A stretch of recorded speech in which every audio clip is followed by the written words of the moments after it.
Hello people, and welcome to Crypto Exposed. Okay guys, we've got a video here from BS Crypto, and I just wanted to give my thoughts on this because once again, the more I see his content, the more I just think how aligned we are in our thinking. BS Crypto is someone who has actually seen my channel before and given me praise, so I just want to say thank you again, BS Crypto. I appreciate that. And I cover you because I think you do good content, and this is another one that I have to say really great. And I actually have a lot of respect for BS Crypto for this video because, when I released my video about the Shane Higdon controversy, one of the things I said, like, let's see how many influencers cover this, because they don't want to cover this. They just want to say how HBAR is going to the moon, etc. And BS Crypto is one of the big influencers who has actually covered this and said, look, this isn't all positive. It's not. And this is what I was saying. Look, I'm a small channel, but I'm here to give you guys the truth. And this is exactly what he says at the beginning of his video. And I think this is something that you guys need to take on board.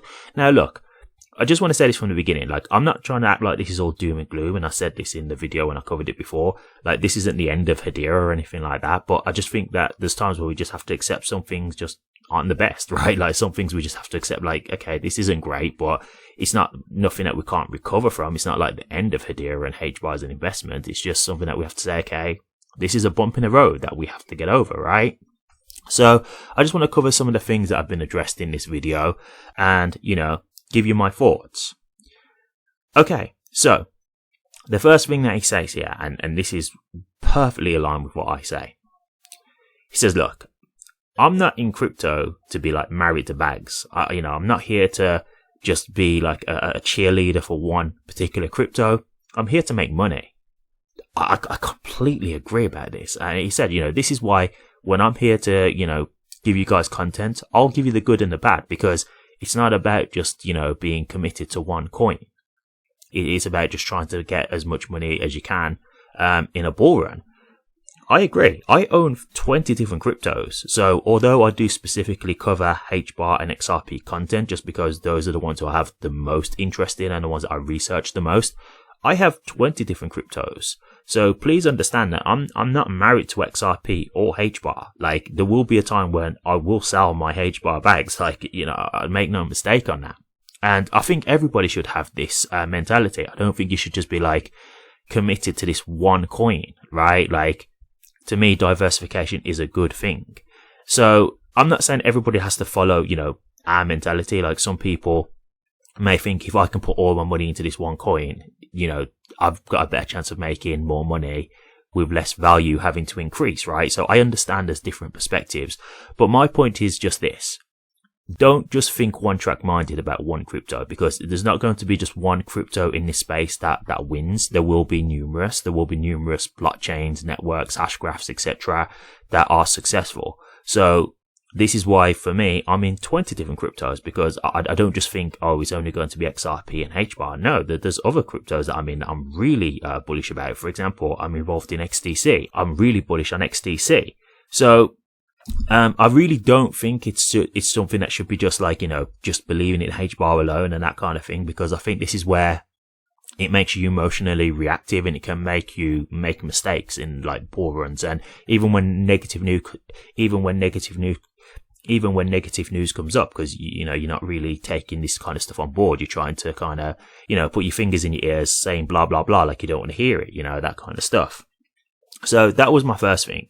The next thing he got into was just discussing the whole, Shane Higdon tweet, which led to part of the price rally with HBAR and then him subsequently selling some HBAR. Like he said, he doesn't believe they lied, but he thinks they stretched the truth, basically, which I think is a fair point to say. And this is the thing with Shane.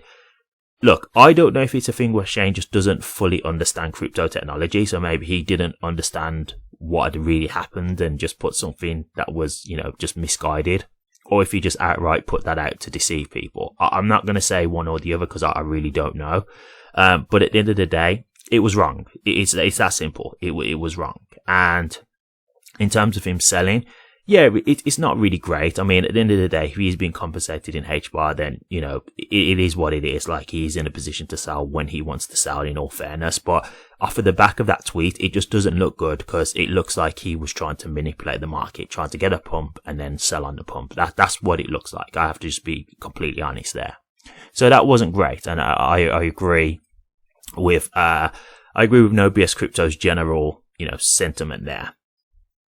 Now, the thing he did say is, look, he's not selling his HBAR because when it all comes down to it, the fundamentals are still in play in terms of, you know, the use cases, the partnerships, the TPS, the grant that they've given out to try and, you know, further bolster adoption. Like, all these things are still going on with Hedera. I agree. To me, I've not sold my HBAR for the back of this controversy that's gone on. I still believe in HBAR long term.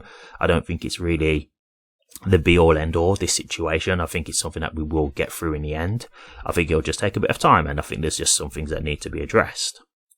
But the other thing we've got here is no BS Crypto starts to talk on some points that he saw from a Max Walker video, or Max Walker Williams video. Now, this is a guy who I've actually covered previously myself, so I'm very aware of this guy. He's actually a developer on Hedera. I think his is called Mint Condition, if I remember rightly, his company that he's developing on Hedera with. And he's also covered some things as well, and this is some of the stuff that no BS Crypto covers. And I'm going to touch on these as well, because I think that he actually makes some good points.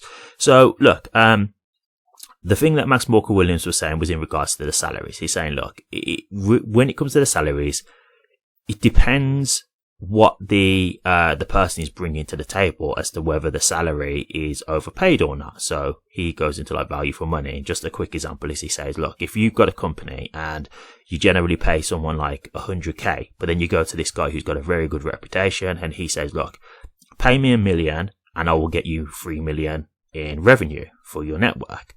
Well, although you've paid them the 1 million, they've brought in 2 million profit, right? So yes, you spent $1 million, but they've gained 2 million in profit. So it could be a thing where, although they're paying them this, you know, high amount of money, it could be that they're bringing, you know, much more to the table in terms of the revenue they're bringing, which is a fair point. But as he said, we don't know. And that's the only thing that I will say about that. We don't know what he's bringing to the table, right? We don't know how much he's earned for the company, right? So while we can accept that as a potential point, because we don't know that as a matter of fact, we can't really say as to whether that's an accurate, an accurate summation or not, right? So I take it on board, but we don't know if we can say that's 100% correct. After that, he was just basically talking about, you know, some honest critiques, like saying, look, you know, he feels that Hedera should be doing more in terms of basically trying to promote Hedera. Like, he's saying, look, where's like some of the promotions that we see for the people who are developing on Hedera network, right? For example, Karate Combat is saying, like, you know, why don't we see more stuff about Karate Combat and like how they, you know, work with Hedera and why they chose Hedera specifically, etc., etc. I agree. Like, for how big Hedera is, and like the way Karate Combat's like growing, I've been speaking about Karate Combat a lot. I think there's a lot more that they could do to cover what they're bringing to the table and just trying to utilize them more, to be honest with you, because Karate Combat, I think, could be absolutely massive. So I think Hedera should be trying to lean on them a lot more in terms of just promotion and stuff like that. You know, advertisements on Karate Combat and stuff like that about Hedera. I think they could be doing a lot more to utilize that, exposure, right? I really do agree in that regard. And so, the other thing that he touched on was just in regards to transparency. Yeah, this is the problem. He's saying, look, like, he feels that they need to make a decision. They're in a fork of the road. Like, do they decide to go with full transparency, where they give us, you know, a lot more information that we can use, or do they decide to go more private, right? Like some other networks, like Quant, for example. And yeah, I agree. This is what I was saying about the fork in the road. You know, in my video, I said, like, I think they need to be more transparent, because that's one of the things that they keep talking about. Like, transparency is a big part of what Hedera taught with their hashgraph, with their network. So obviously it's their choice. I would rather them go down the transparency route, but I guess we'll see how it goes. But I think transparency is the way forward, in terms of keeping investors. Now, one thing that he did touch on towards the end, and I just wanted to address this because you know, I'm not so sure I agree with this, but you know, let's get into it. So Max Walker Williams said, do Hedera need retail, right? And he said, as much as we might be here saying, you know, they need us, blah, blah, blah. If like these big companies were to come and say tomorrow they're developing on Hedera, so let's just say you got like McDonald's, Tesla, Microsoft, Apple, etc., etc. All these big companies said they're now working on Hedera. Would Hedera need retail to keep them being successful if they've got all these big companies utilizing their network? That's a fair point, okay? That is a fair point. But I want to say this. First and foremost, that's not going to happen overnight. We can already see that, right? Like, you know, as well as Hedera is doing, we haven't got every big company utilizing them right now. Like, it's a process. It happens over time. And secondly, this is the thing. Because it is going to happen over time, their main source of funding is currently retail, right? So if something bad was to happen tomorrow, right, and retail decided we've had enough, like, I've said this before, like, it has to be a strong majority. Like, it can't be a minimal amount. It has to be a big majority. But if they decided, you know, we're done, we're selling, right, we're done with HBAR, it is going to tank the price. Now, the thing that Max Walker Williams said, he said he knows people who have, you know, lots of money who have said if HBAR was to drop significantly in price, they would buy a lot more of it. You know, they've already got millions invested, but they would buy even more. And so, yes, I do understand that. But he's saying, yes, he thinks there's a lot more. But you're saying that accounts for, like, a strong majority of retail exiting? I'm not so sure I agree with that. Right? Like, yes, you might have the odd few who will be willing to, you know, buy big amounts. But is that going to account for everyone? Because not being funny, but like, if you believe in HBAR now at its current price, like, we've seen what HBAR's all-time high is. So why wouldn't you buy now? Right? Like, yes, you could say, because the example that Max Walker Williams said, he said he knows someone who said if HBAR was to go down to 2 cents, he'd put like 10 million in. And it's like, okay, but what's the likelihood of HBAR going back to 2 cents right now? So yeah, that sounds cool, but the likelihood of that happening, it is very slim. And if you're that bullish on HBAR, why wouldn't you just invest that now?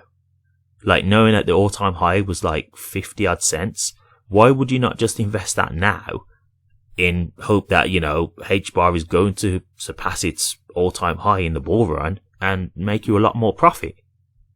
So yes, you may have the odd people who are willing to invest some big money, but I don't think that's going to account enough for the whole of retail. I don't agree with that personally. So that's just my opinion.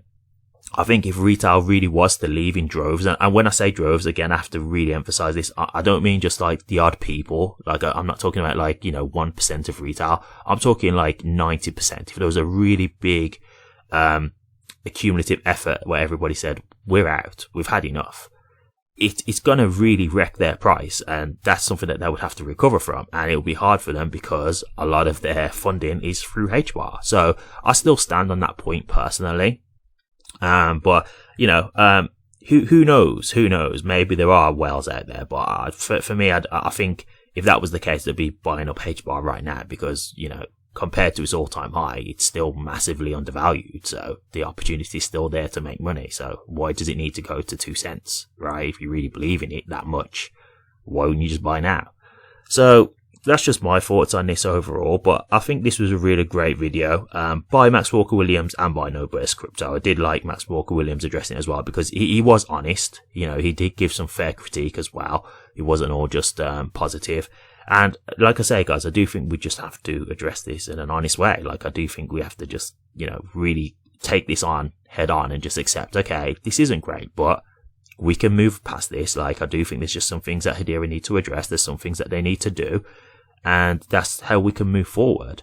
So overall, great video again by BS Crypto, great video by Max Walker Williams. Obviously, go and check out both the videos. One of them is by Max Walker Williams on X, and the other video is on YouTube by BS Crypto. So thanks again, guys. Appreciate your thoughts, and I'll be interested to hear what you guys now think about this. So what do you guys think? No BS Crypto and Max Walker Williams share their thoughts on the HBAR Foundation controversy. Let me know your thoughts, guys. I'll be interested to hear. Thank you very much for watching this. If you did like it, please remember to drop a comment, like, and subscribe. But until next time, take care.